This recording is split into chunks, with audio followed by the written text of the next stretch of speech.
one of the key aspects of the neoliberal economic model that we've been living under for the last 40 years is the notion that if the markets are left to their own devices, everything will be okay. We have deep concern for members of the immigrant community and the African American community that are overwhelmingly detained, either by the federal government or by over-incarceration in our local and state courts. We're here to protect our residents. We're here to protect women who are heads of household.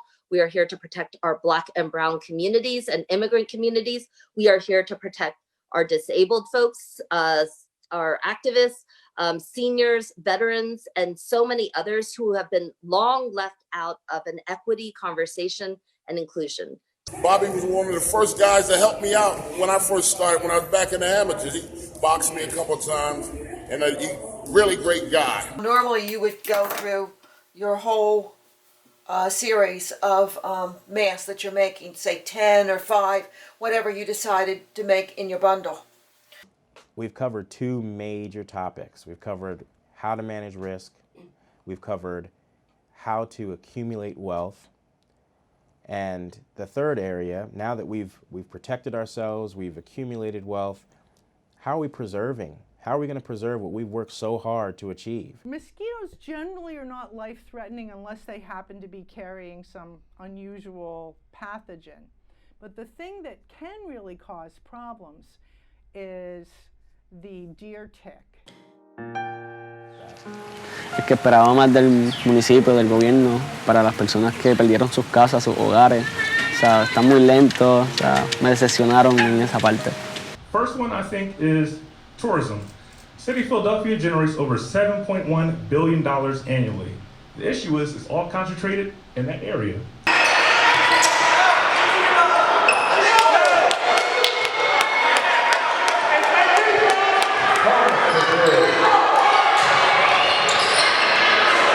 Quite a number of our members and other creatives during this time do get caught up in, like, you know, this isn't, you know, what I had in mind. This isn't my big dream. This isn't like the idea that I had for this project. I wanted to ask you guys a little bit about your recording setup. You know, of course, pre-pandemic, you had the luxury of being in a radio studio with mics and all the luxuries of the space. And you know, now that you don't have that, can you talk a little bit about what the transition was like? Oh.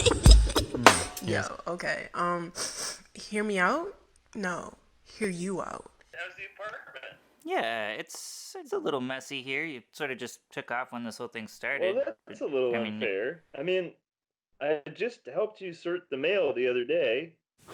You can check that. Some of the issues with being like a person of color performer at Swarthmore, because Swarthmore's like predominantly white, you know. Man, I would love to hear your take on this. Love to hear your thoughts. Are you trying to get the story out of me? What story? The situation is crazy. Yeah, I hope so too. Soon. How will this redefine the work week? How will this redefine our ideals around being productive and proactive, especially being a millennial where we're coined as like the lazy generation? It's like, well, now everyone's being quote unquote lazy. So what does that say about our ideas of productivity? You have to work to live, right? You'll find a way to get money. You're making some in this theater, and it may not be enough to do all you want to do right now, but that'll change.